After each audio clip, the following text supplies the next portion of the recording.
Hello, America. I'm Mark Levin. This is Life, Liberty, and Levin. I have a great guest. Victor Davis Hanson, how are you? Very good, Mark. Thanks for having me. It's a great pleasure. As far as I'm concerned, you're one of the leading intellectuals in this country. You write beautifully. You have a regular column. Your books are great. October of last year, you wrote this book, The Second World Wars, A History of World War II. You have a brand new book coming out in March, The Case for Trump. Yeah. That should be interesting, by Basic Books in March. You're a senior fellow at the Hoover Institution at Stanford. You're a professor at California State University. You're a distinguished fellow at Hillsdale College. You've taught at the U.S. Naval Academy. You've taught at Pepperdine University Graduate School. What haven't you done? My Lord, that's interesting. But you know what strikes me about you? You were one of the first intellectuals to support Donald Trump in your writings. I mean, it was gradual, but then why was that? Well, I think all of us felt that the national ticket was playing by the Marquess of Queensberry rules. We really hadn't seen a vigorous pushback. Remember Lee Atwater in the '88 campaign? We kind of deplored his tactics post factum, but at the time he took apart Dukakis, the contradictions. And so we were losing with Bob Dole and McCain and Romney, 46, 47, 43, even as we were doing well on the conservative side at the local. 1,000 offices lost during the Obama administration.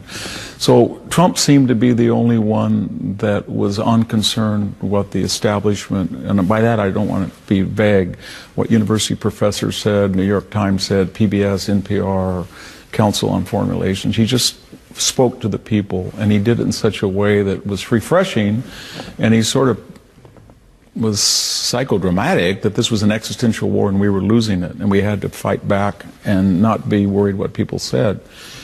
And then the other thing was really strange about him, Mark, was he didn't buy into the new demography. It may be true, but he said, you know, you can win by losing California and New York and Illinois because there are 6 to 8 million people, Wisconsin, North Carolina, Michigan, Ohio, Pennsylvania, that either didn't vote Republican or they didn't vote at all. And I can win them back with a nationalist, strong jobs, I like the deplorable message. People thought that was crazy. And so I thought he was just eccentric, and I was a little bit dangerous, I thought, but I thought that he was, at this point, that we're at a point of no return, and he was the anecdote. We're at a point of no return. You said existential threat. Yeah. What do you mean by that? Well, I mean, if we're, say we're the typical of conservative America, you and I, the 65 million that voted for Trump, we look around, it's like a synopticon. We've got the NFL, NBA, Silicon Valley, Apple, Google, Facebook, we've got Rockefeller, we've got the Brookings Institution, we have cable TV, not just MSNBC and CNN, but the major networks as well. We have NPR. We have PBS, we have the progressive cultural movement, rap music. Academia is where I am, and we're surrounded, and we think that these institutions don't have as much clout as they do have, and then we get shocked every 4 years that the message just surrounds us, and we don't have a mechanism for breaking through to the American people and getting a message. And the irony is the message of free market capitalism, limited government, individual liberty is what they thrive for. In their daily lives, they sometimes vote against their interests because this circular octopus, synopticon, whatever you want to call it, we don't get any, you and I, conservatives, traditionalists, we have safe spaces, if I could use their word, where we retreat to. For them, it's a 24/7 relentless entertainment, education, politics, media, and it's overwhelming. Do you think, the progressives, they wrote about this, that they basically needed to devour society, all these major institutions. Do you think they've largely succeeded? I do. I think if you, tomorrow, Mark Levin, go to Stanford and you give a lecture on global warming, I don't think you're going to be able to finish that lecture without being interrupted. I think if I go to Stanford or Harvard, Yale, and give a lecture on the value of assimilation, integration, and intermarriage with measured, legal, meritocratic, diverse immigration, I won't be able to finish that lecture. I think if I touch somebody in the shoulder and that person files a sexual harassment suit at me at a major corporation, I'm not going to be given due process. And that's besides the social chaos that we live in. I live in an area that's ground zero of illegal immigration, where the Norteños gang is fighting the M13 gang across the street. I'm talking about refined society. So I don't think due process, free speech, the right redress of grievances exist in major areas of American life: corporate, university, foundational life, media. So you're saying what you've already seen, and I agree with it, the fundamental transformation of America gradually. Is it picking up speed now? I think it is. I don't want to be pessimistic in the sense that I really admire you, and I admire people at Fox News, I admire people, some in the Republican Party, really brave voices there are in academia that are saying, you know, I'm going to speak out regardless of the consequences. But the Romans and the Greeks believed that luxus, that's what more authors use, luxury, affluence, leads to non-seriousness. I don't want to use the word decadence, but we are such an affluent, leisured society. So somebody from the inner city can have an iPhone with more computing power than 6 IBM mainframes. A guy across the street can come from Mexico and he can be in a Kia, and that can be a better ride than a Mercedes 30 years ago. And I think that's great, but what we don't get with it is some collective gratitude or some sense of accomplishment. Instead we get, that Kia is not as good as today's Lexus, and therefore the equality result didn't work for me. And that, I don't like the lack of gratitude or the trashing of the system or our ancestors that gave us all this system. And maybe it's the universities have created an arrogant and ignorant cadre of youth, but something's gone wrong. Isn't this the issue about freedom generally? Freedom is a tremendous thing. Yeah. But it also gives opportunity for very evil people to use freedom to destroy freedom. Yeah. And isn't that what the framers of the Constitution tried to prevent? They were worried about mobocracy. They were worried about autocracy. And so they create this republic. And there's a constant attack at the foundational principles of the republic. President wins the Electoral College. They want to get rid of the Electoral College. The progressives don't like the fact that the Senate is representative of the state, so they get rid of that, and you have direct election of the senators. They want to get rid of other aspects, separation of powers. They keep building up this fourth branch, this administrative branch of government with 2 million people and growing. That's what they do. It isn't that an attack on our foundational principles, liberty? Yeah, I think it is. I think they understand what the framers were up to.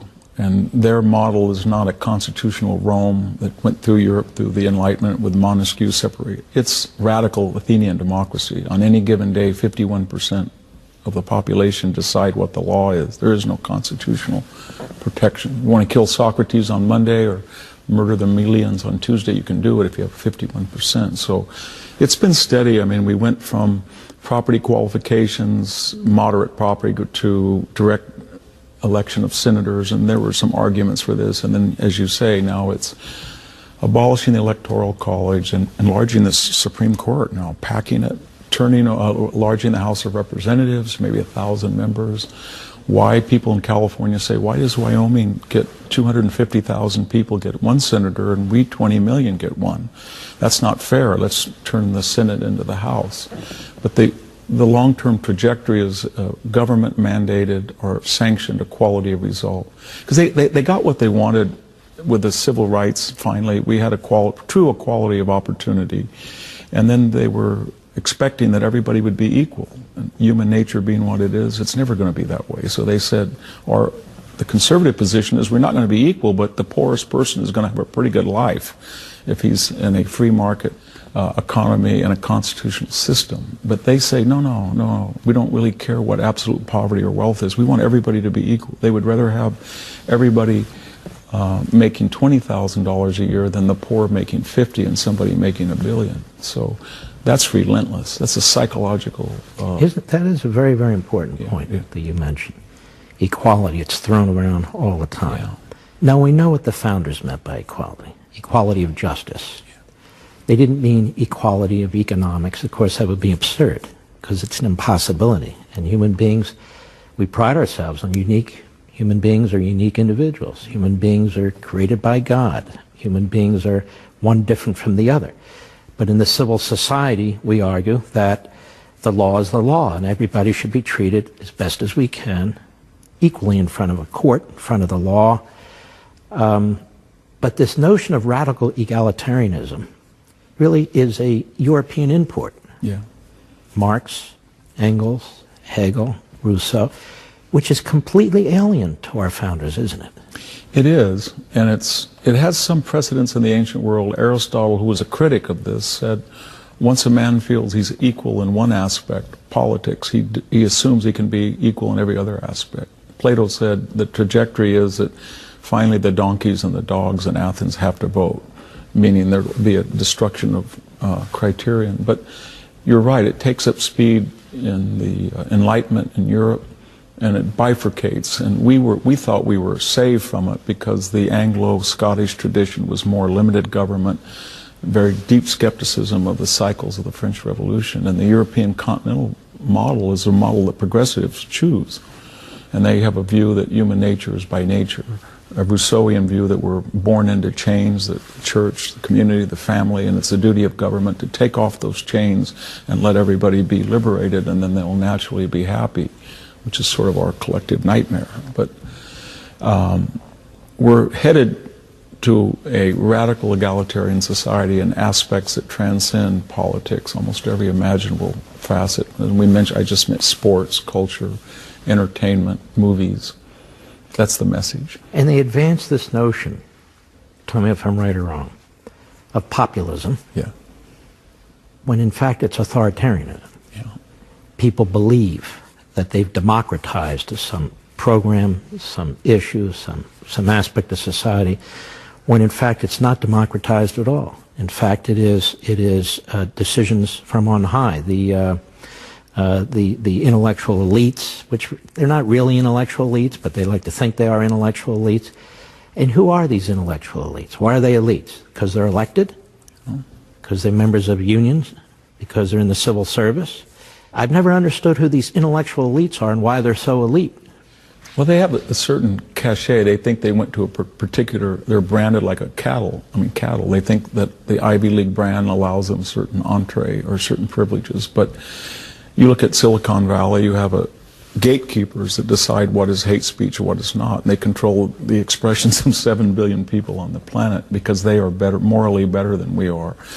You turn on public TV and you get this, or cable TV, and you get this anguish about, these people, or the deplorables, the irredeemables, the clingers. I think there was. They used the term East Germans. I've heard that said. I think John McCain called them wacko birds and those people.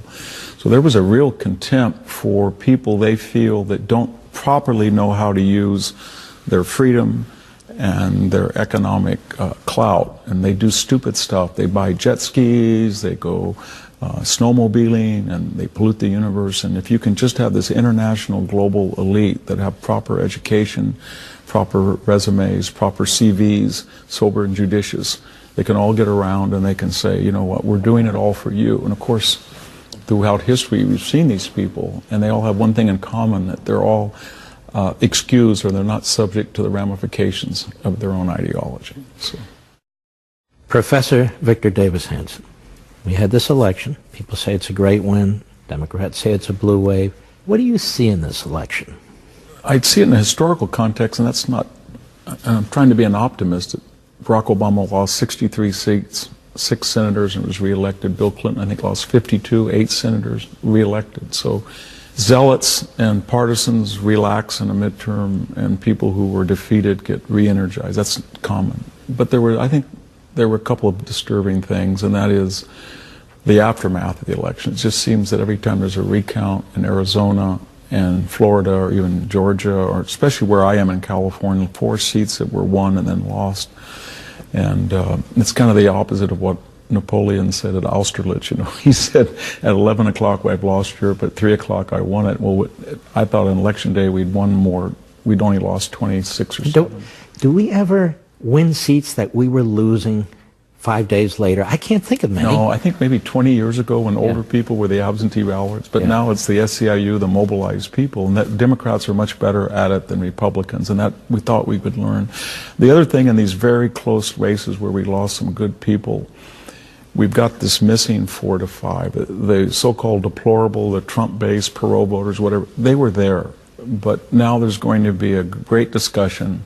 Where do you pick up the missing 5% that would have won you some of these good Senate seats? Is it to appeal to the African American community and say, I think Trump might want to consider that, go into the inner city and say, you know what, I may have said things, you may have said things, we didn't get along, but I want you to have leverage over your employer. I want you to have a choice of jobs. I gave you an opportunity in an economy, and I think you're going to take advantage of it. And I think that's what I'm worried. I want you to be powerful. And I think he could save the Latino community. When we close that border and make it legal and meritocratic, guess what? Your communities can have AP in the classes. They don't have to have bilingual education. Your kids are not going to be bullied by gang members from Central America. And you're going to be in such demand that your wages are going to climb as they went 3% this year. And then we have that other missing, I don't know, maybe you know better than I do, and that's the proverbial, I don't know who they are, but cable liberals keep talking about the suburban women that are turned off, and we've lost them.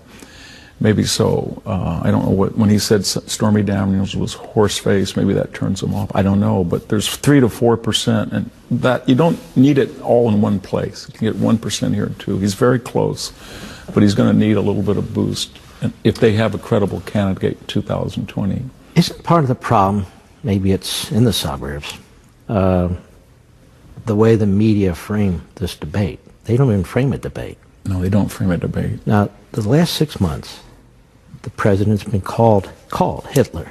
His administration has been compared to the Third Reich. Yeah. He's been accused of creating internment camps for immigrants. Yeah. That would actually be FDR, but you know, who's counting? He's been accused of being a racist because he wants to secure the border. He's been accused of being anti-Semitic, despite the fact he's the greatest president, I would argue, for the Jews and the Jewish people in Israel that we've ever had. And he has a Jewish daughter and son-in-law and Jewish grandchildren. He's been called things I've never heard a president called in my life. And it gets worse and worse and worse on cable TV, out of the Democrat Party. Could it be that that has some impact on the 2-3%? I think it has a lot. When I was saying that he needs an extra 3 and 5, that's working within the system in which 93% of the press coverage the first 100 days was negative from NBC and MSNBC and CNN. So when he gets at the rallies and Trump says, look up there, fake news, I don't say he's demagoguing. I say to myself, wow, these impressive bylines told us that Anthony Scaramucci was involved with a Russian hedge fund when it was a lie, or Donald Trump Jr. knew of the WikiLeaks trove in advance, not true, or that Donald Trump knew of this meeting, not true, or that James Comey was going to come into Congress and refute all of their private, not true. Then I look at Anderson Cooper and I think of the scatology that he mentioned, or this, remember the religion editor for CNN? He said Trump is a piece of, we haven't seen that before, or Michael Hayden or James Clapper calling the president either a case of Clapper or treasonous, or Hayden invoking the Third Reich, or that Julia Joff saying that he's radicalized more people, all without pushback. So this all came from CNN. We're not talking about Kathy Griffith with the decapitated head or the jokes about Trump crashing a jet. There's a whole corpus of examples that we don't hear about, but we have privilege if you want to take the effort to learn about it. So when he says, look at those people, he has grounds to do that. And yet, this president has been relatively passive when it comes to action on the media. John Adams, Sedition Act, locked up journalists, Abraham Lincoln's executive order, when the New York newspaper printed a fake presidential proclamation. He ordered his generals to arrest the editors and the journalists, and they shut down almost 300 papers. Whatever you think about it, that's what he did. Woodrow Wilson set up a whole intelligence operation against the media, and a new Sedition Act of 1918. You've got FDR going after publishers. You got Obama going after reporters. Trump hasn't done any of that. No, he has an effect psychologically on the journalists because he conveys the idea that he doesn't have respect for them. He has contempt because they violated their journalistic ethos. And for them, that psychology of being rejected by the president hurts them more than the actual deeds that you recited. Remember, Obama went after the AP reporters. He went after James Rosen at Fox. Remember that he actually said on the campaign trail, you should debate Sean Hannity. I think he said, you'll tear him up. Mm-hmm. If Trump said that you'll tear somebody up. So it's, for them, it's something about Trump, his speech, his mannerism, his appearance. It's not just journalist either. He is an affront to their cultural and social sensitivities of what is proper and improper. Could it be his very existence? Because he fights back, he calls them out by name, he'll go after the media outlet, and he'll say fake news in this particular organization is the enemy of the people? I think so. I mean, we're accustomed to sources say, an anonymous, an unnamed person said. We know in a lot of those cases that just didn't happen. A person writes a creative story and calls it journalism. And then they hide behind this facade that we are journalists and we're professionals and we're from a hallowed Edward R. Murrow tradition. It's true, but it's like a chain. The weakest link destroys it. They haven't done anything in their generation to honor the people who gave them that tradition.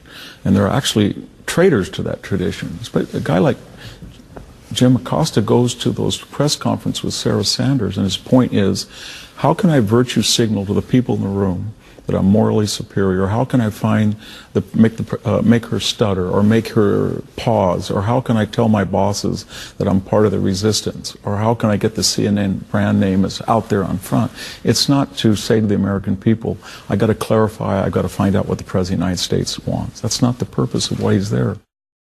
Jim Acosta bring this lawsuit. They hired Ted Olson, who was a former Reagan official, his partner, Ted Boutros. These are Supreme Court litigators. I read the brief. I think it's preposterous. I mean, let's go through this a little bit. CNN has multiple reporters at the White House who have these hard passes. Jim Acosta can make a request every day to go in. He just doesn't have a hard pass where he can come in willy-nilly. Presidential press conferences started with Woodrow Wilson. Is there anything in the Constitution that compels a president to hold a presidential press conference, to call on somebody from CNN, to call on Jim Acosta? Is there anything that compels any of this? No, there's not. And Jim Acosta can't take his shoes off and walk around barefooted either, because there's protocols and norms of behavior in every endeavor.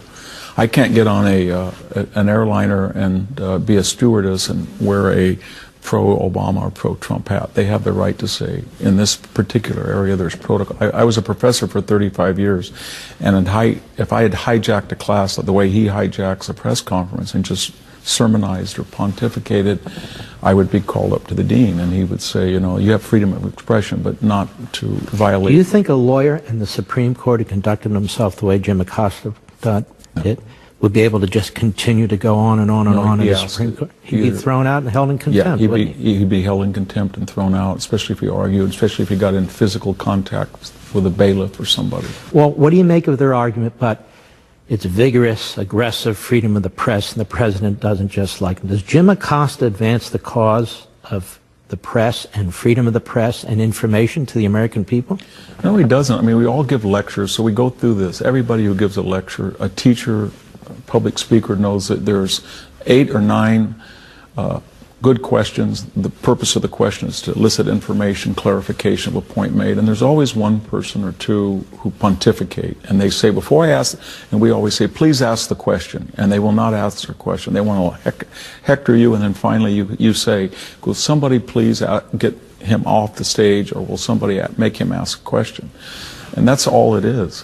And he's dressed this up in the First Amendment, and that he's some kind of wounded fawn or a martyr to the cause of the resistance. And he's not. He's doing disservice to the colleagues around him, who he's monopolizing their time. He's destroying the decorum of the press conference. And the irony, of course, is there's been no president that's been more transparent than Donald Trump. You yell at him, you scream at him, and he'll turn around. Really well-known journalist said to me once, I don't think I can vote for him. I said, why? He said, in front of a debate, I just walked up to him. There was no staff, there were no prep books, and I just walked and talked to him. And then I thought that was great. But he was saying there were no barriers, no substations between Trump and the public. And so Acosta got what he wanted. He got a very transparent, accessible president. And yet he's not acting like a journalist, and he knows it. And this is not just Jim Acosta. Remember, Jim Rutenberg, I think, from the New York Times, said this is an age in which we require partisanship. And I think Christian Amanpour said we can't be neutral. We can be truthful, but we cannot be neutral. There's a fellow by the name of Matthew Pressman, and he's a professor, and he's written a book that just came out, and the subtitle of his book is Liberal Values but Not Liberal Bias. And I read the book, and I'm unconvinced. I'm convinced what he said about the 60s and 70s. The media decided then it's not enough to just report objective fact, that you need to present it in an interpretive form with liberal values. That doesn't mean there isn't liberal, that doesn't mean there is liberal bias. And yet we see it all the time, don't we? Every survey, you just mentioned one, 93% negative on Trump. But it's not just Trump, they're negative on conservatives, they're negative on Republicans, and they bring some of the most preposterous members of Congress onto their programs, and they make those decisions too, right? I think it gets down to a fundamental philosophical idea that they feel that their noble ends, and I think that we agree those ends are sort of a radical egalitarianism, require any means necessary to achieve them in a way that Republicans and conservatives, their means are more selfish because liberty is not as an exalted virtue as equality. Sort of the French Revolution versus the American Revolution. And therefore they feel we can violate canons of behavior, we can scratch our nails on the Supreme Court door. What would they have done if they broke it into the door? Would they have swarmed the Kavanaugh family? We didn't think they can stand up and disrupt, and this is all for a noble cause and therefore justified. And if a Republican did it, it would be for this, you didn't build that crowd, or now's not the time to profit people. And so it's been age-old, it's throughout Western civilization, but I'm worried. I think that we now have these force multipliers, social media, the internet, great wealth, and we're reaching a critical mass. I'll give you another example of the left. When it comes to the Second Amendment, they'll say things like, well, you know, the framers of the Second Amendment didn't know about semi-automatic weapons. They didn't know about sniper rifles. They didn't know about this. They didn't know about that. It's muskets. Therefore, we can regulate whatever we want. Okay, well, let's talk about the First Amendment. There was no TV. There was no radio. There was no cable. There were no satellite. And yet it's a preposterous argument, isn't it? And yet when it comes to the Second Amendment, it's an argument that they make. When it comes to the First Amendment, anything goes except what they disagree with, like conservative talk radio and Fox News, and they don't like necessarily bloggers on social media.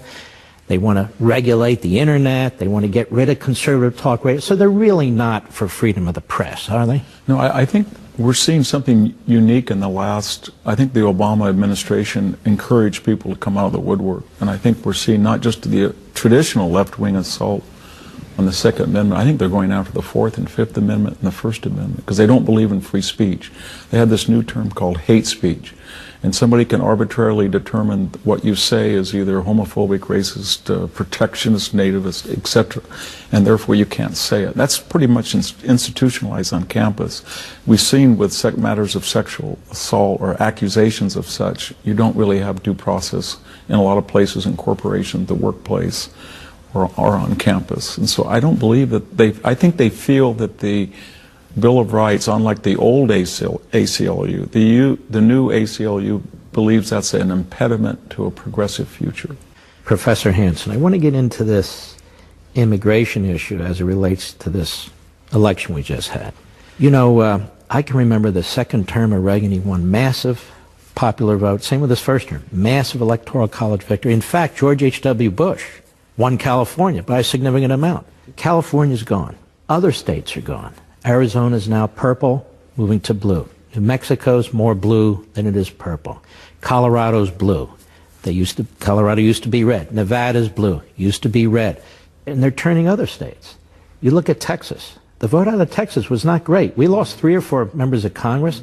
Even Abbott, who's enormously popular, and $100 million wasn't spent against Abbott, he got 55, 56% of the vote. At the lower levels, the Republicans got blown out in some of these counties too. Every major metropolitan area now is blue. You don't have enough rural voters to balance that. Are we in big trouble?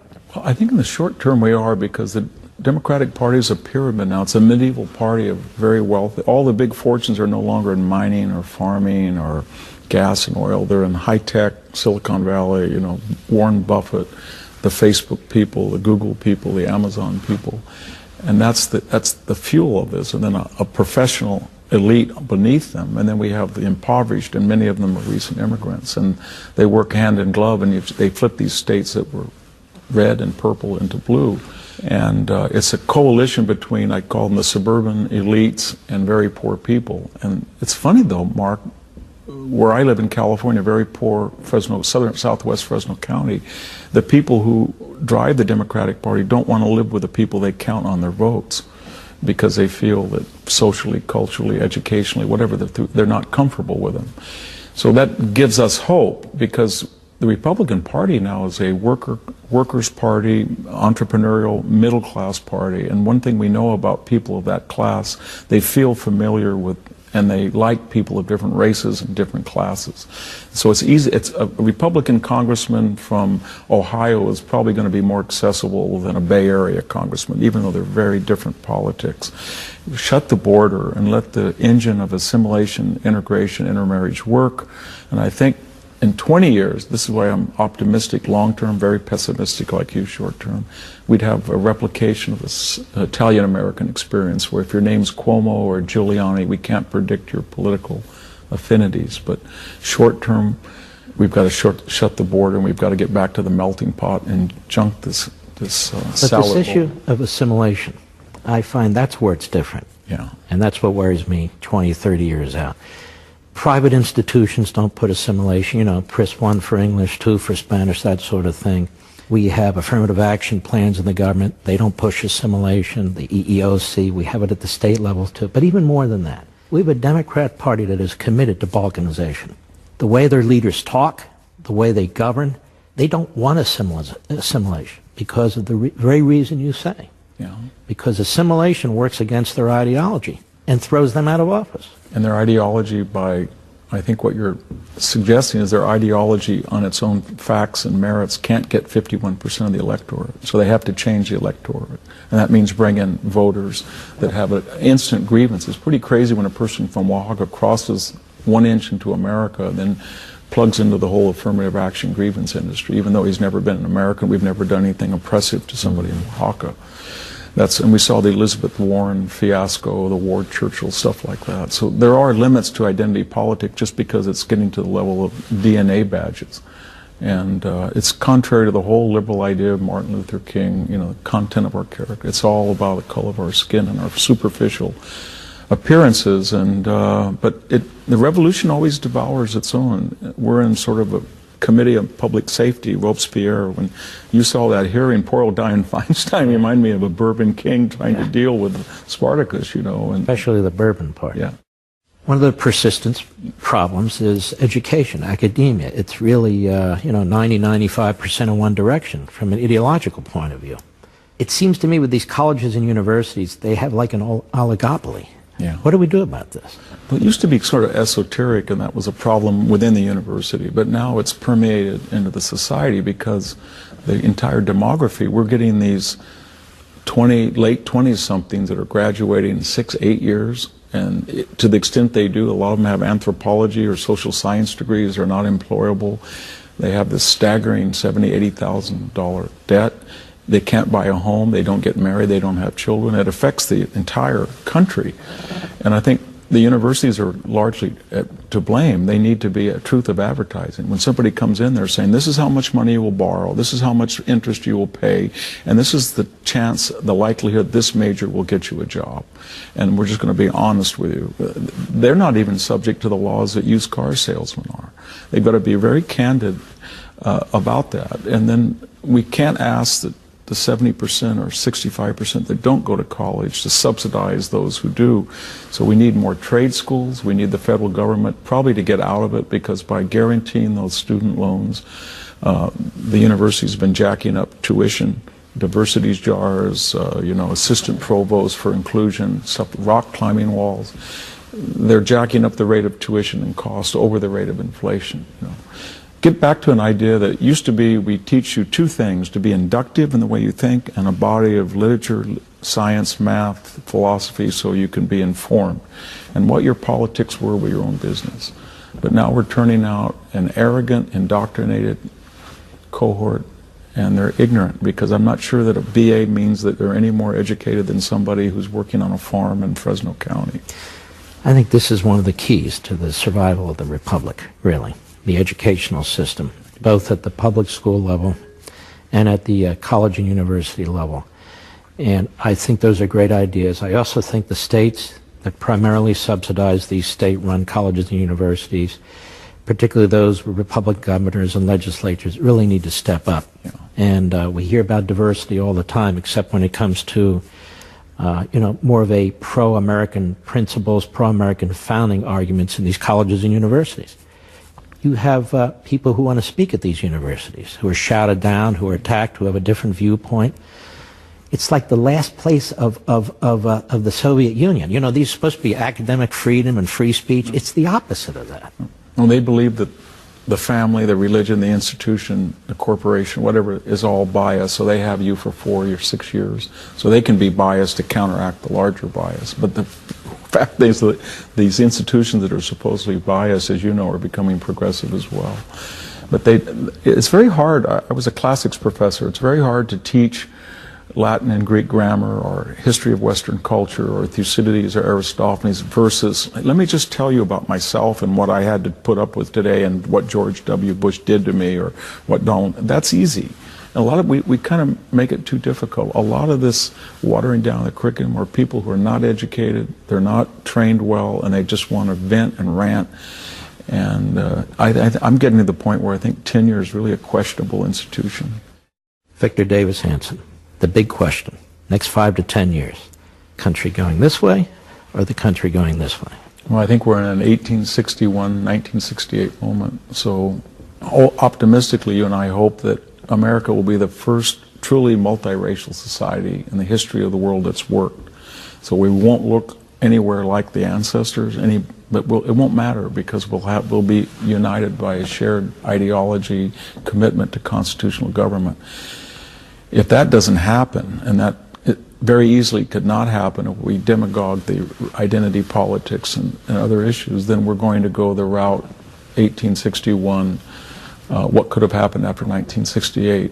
But something like the Balkans or Rwanda or something in the Austria-Hungary or Ottoman empires where we identify by our superficial appearance first and our loyalty to the common collective investment in America. And to make the right choice, we really have to remember where we came from, and we have to claim Jefferson, Lincoln as our own. And the people that died in Shiloh really do belong to people who came from Oaxaca. Great pleasure. Thank you. Thank you. You too. See you next time on Life, Liberty, and Levin.